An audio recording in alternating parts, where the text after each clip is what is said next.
On to the next session. I'm going to stay up here for the next one, because when Charlie's finished working his magic, we're going to have a little chat up on the stage. So this next conversation is all around actionable audio ads in the context of a study that Say It Now did with Pizza Hut. So please welcome to the stage of Say It Now, Charlie Cadbury. I be like, baby, why you so fried?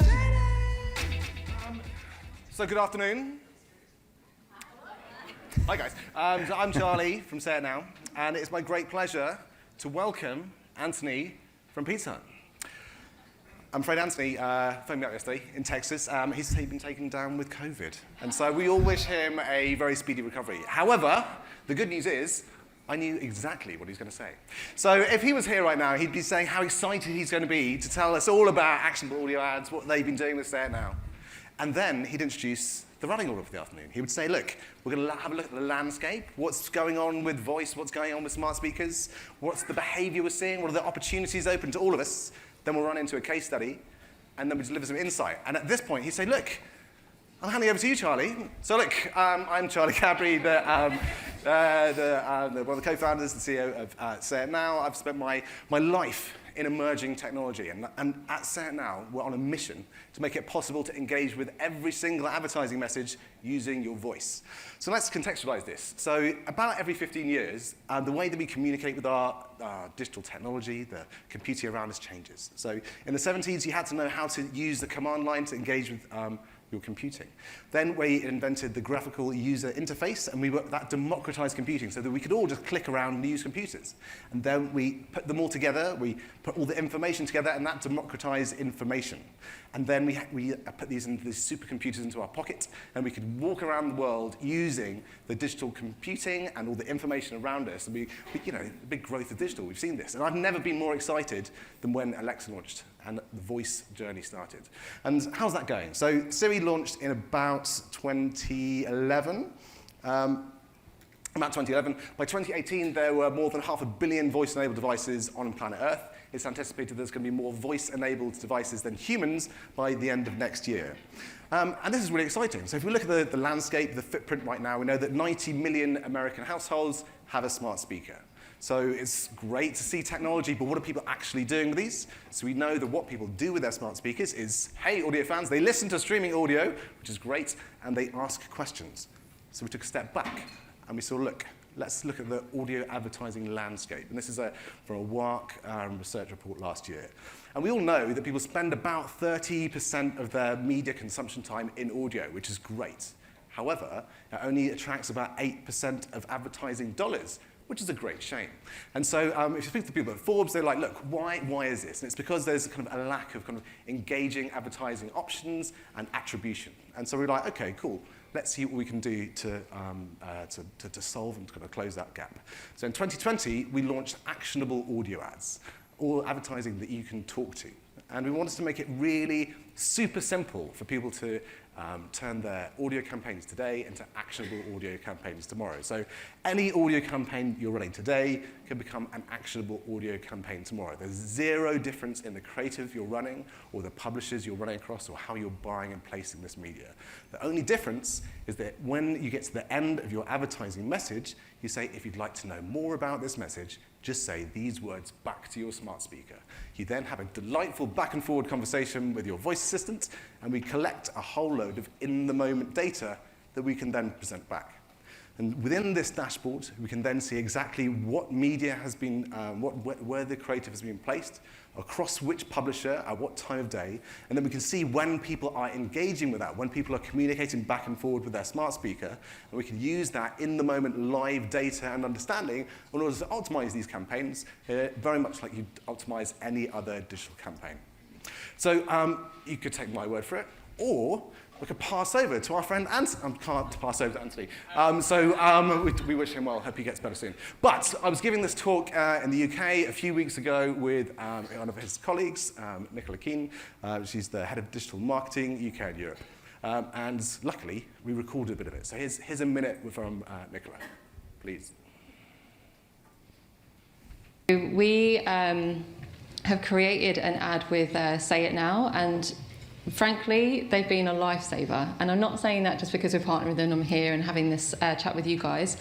we have so many internal challenges and red tape and hoops that we have to jump through that we are looking for partners to be able to solve some of these issues with us and be an extension of our team, and that's exactly what Say It Now has done. So the results have been fantastic. So this is just a 1 week snapshot for you, but the unique thing, I guess, about the Say It Now proposition is that we're able to track some of these results. So we can track everything from dwell time, users, acquisition, conversion. So you can get really granular about what this is delivering for your business. Thanks, Nicola. So going a little deeper into what we were actually doing with Pizza Hut. So if you think about Pizza Hut delivery, their brand challenge is, very, very great kind of brand understanding. You know that they exist. However, they're probably not who you'd reach for when you wanted to order a pizza. And so what they want to do is create a campaign which would give people the inspiration within the moment to then just reach out and order a pizza from them. And so they looked at then the challenge for the consumer at home. The consumer's at home, they're tired, they don't know what to do, but there's some kind of audio playing in the background. They wanted to create a hook in order for them to then rally against and then have that call to action so that they can then order a pizza and convert that immediately. So then we created an audio campaign you could talk back to specifically to deliver a option and an offer that got people talking straight away. We're going to a 1 minute video. We're going to end to end so you can hear the audio, ads, and then see what happens after that. If we can run the second video, please.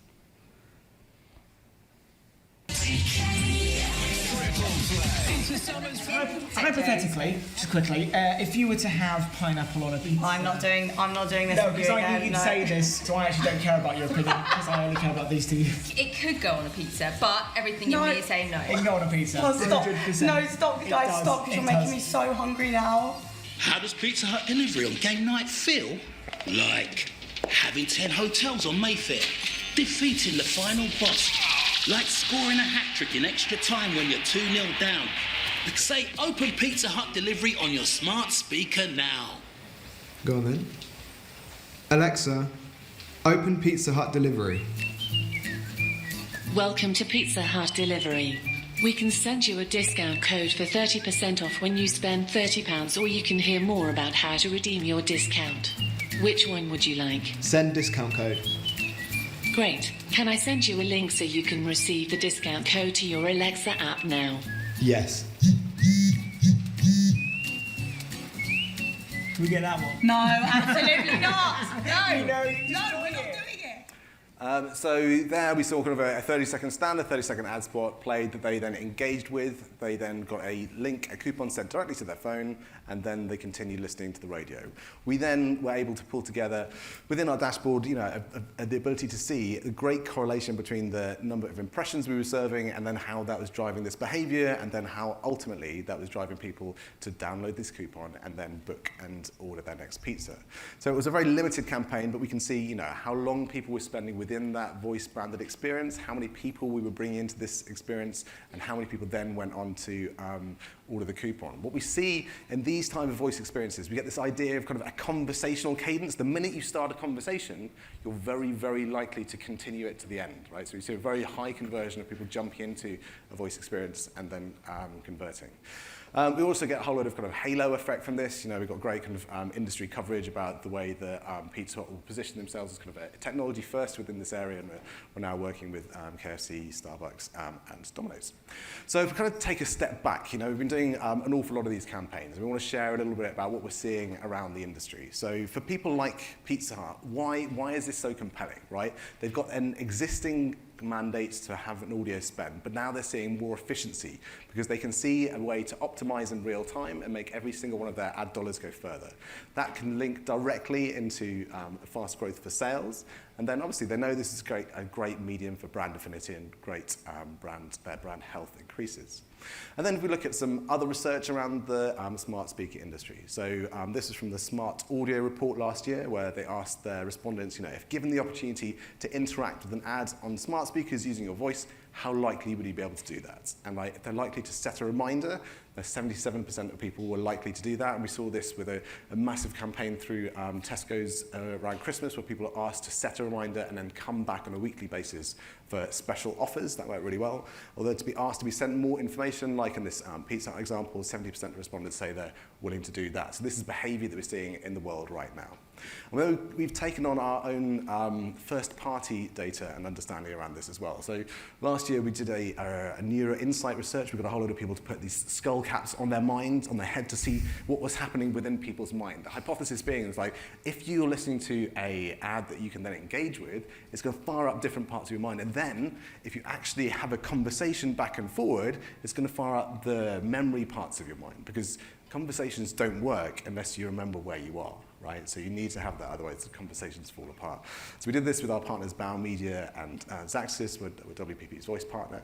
Really interesting. So we saw that even if people didn't have a smart speaker and they didn't engage, they had a 10% uplift of retention of that message. Because this is a new type of ad, which people are like, oh, there's something interesting behind there, they remembered that message, that was lifted up higher.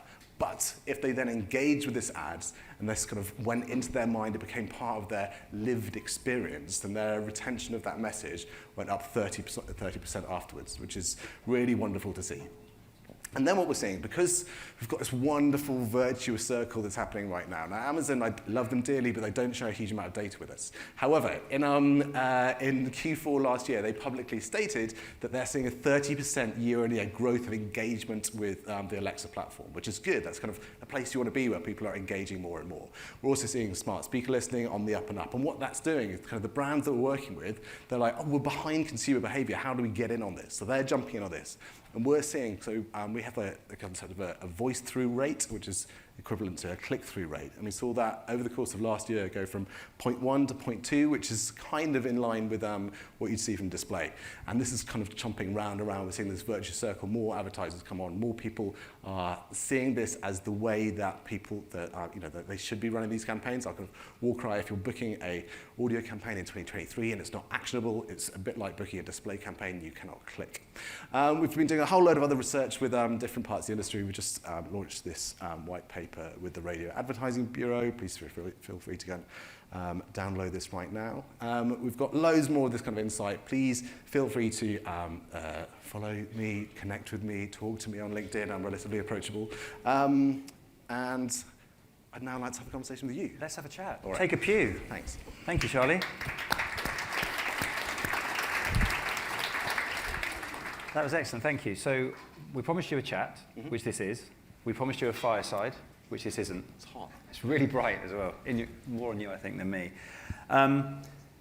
So I want to leave a few minutes at the end for questions, because I'm sure there will be some from people as well. But one of the things for me, you mentioned in your talk then that there is no difference with the creatives. I mean, genuinely, I mean... You've got to remember to put in, tell people what to say to Alexa. That's the one kind of the human gap. You've got to inspire people to fire out the vocal cords and say a particular few words. But we've got a load of best practice around that. You need to introduce the concept at the beginning, remind people they can communicate in the middle, and then leave a compelling reason to talk at the end. Got it. So, and how involved do Say It Now get in the development of this? The different words you can use, but from the, you take the normal audio creative, but all the way through to the with the skills on the back end for the client. What parts do you take care of? The technology we've built is it's a really simple creator studio. So it makes it simple to take other audio assets, create the conversational design, and drop them in.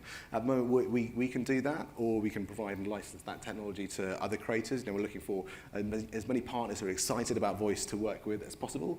And then we've got a very simple data studio where you can drop our pixel in, and that brings it all together. Got it. And from a brand perspective, I mean, it could be Pizza Hut, could be any of the brands you're working with now.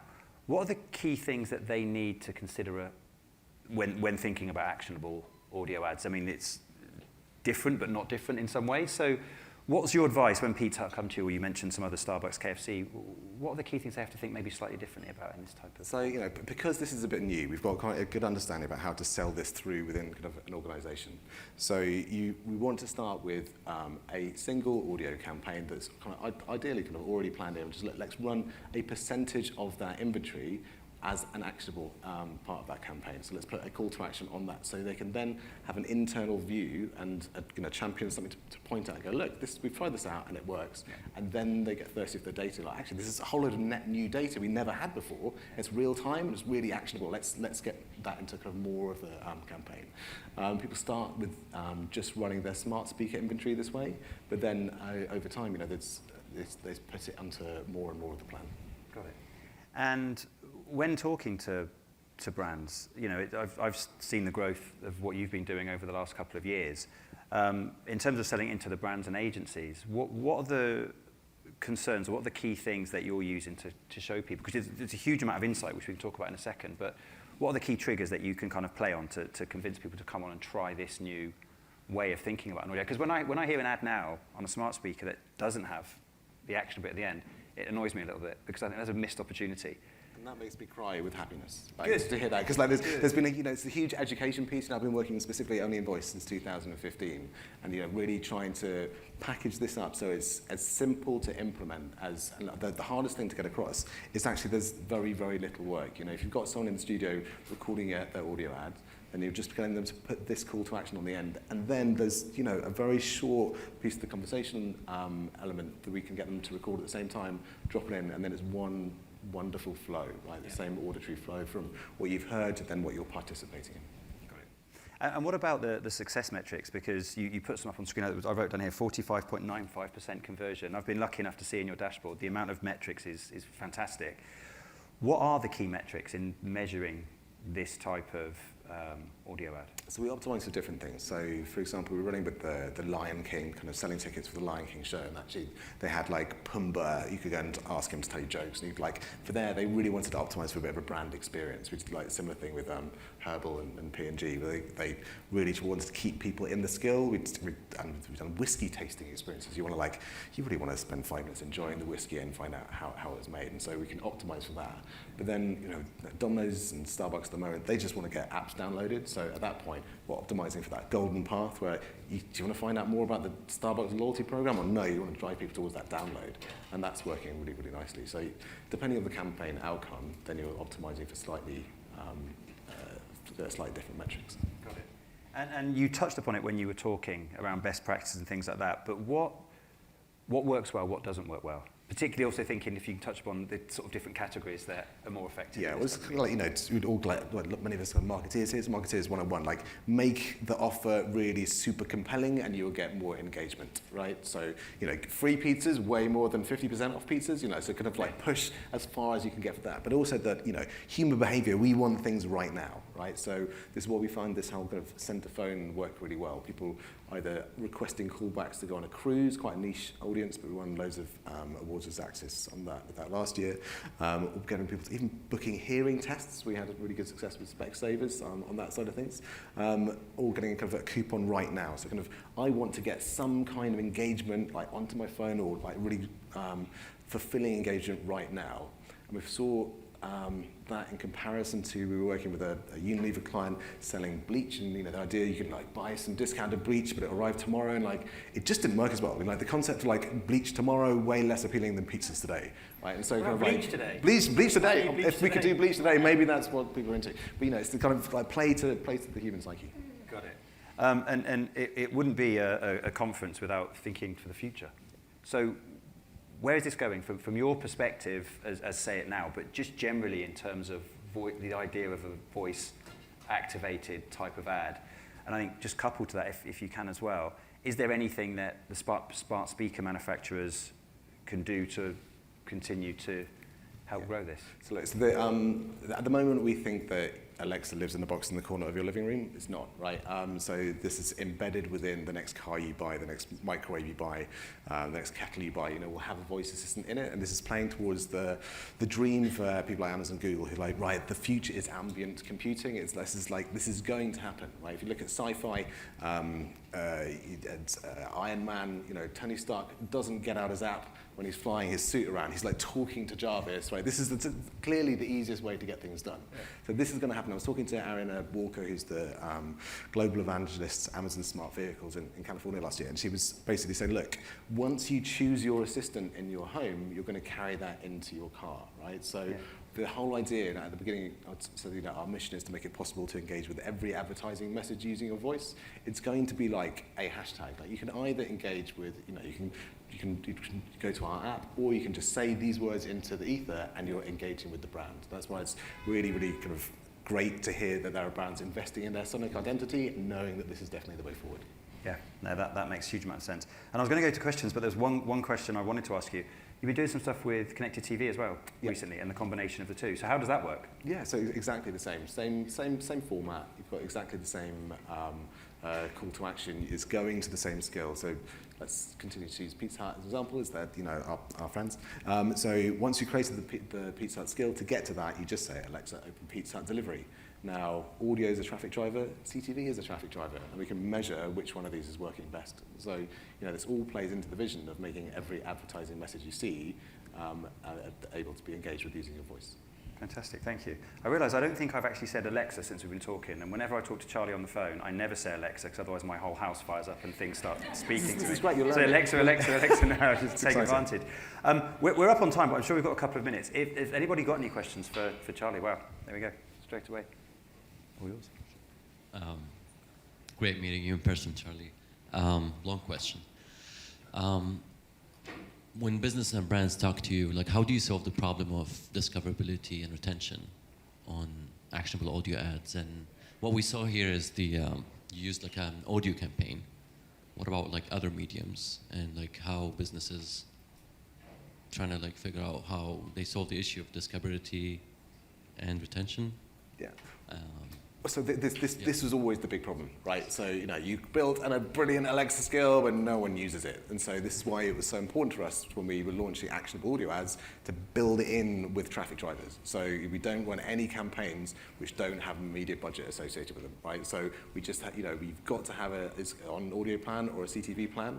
And then as long as you've got that media driving, then you're going to have a successful voice experience, and you can start to get that data to optimize towards your outcome. The best way right now is to use an audio campaign to get into actionable audio ads. A lot of people talk about let's tell everybody on the email list, let's use our social media to tell people, hey, we're on Alexa now, or so on.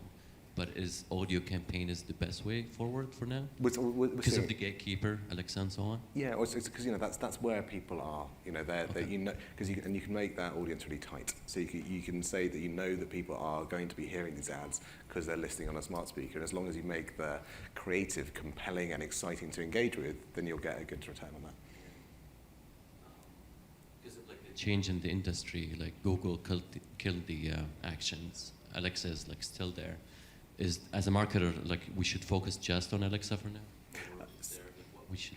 At the moment, there's a bit more integration if you want to get Google rolling. So we start with Alexa in the US and UK. That's about 80% market share. So we start with there, and then once that's proven, people then come on. We do the integration with Google. Cool. And there was one more hand, or just do the last question. Yeah. Is there a microphone?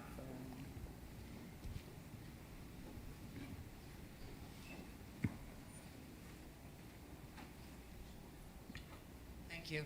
Hi, my name's Debbie Irwin. I'm a voice actor. And my question has to do with, when we search for something online, suddenly we're seeing those ads everywhere we go, right? They follow us.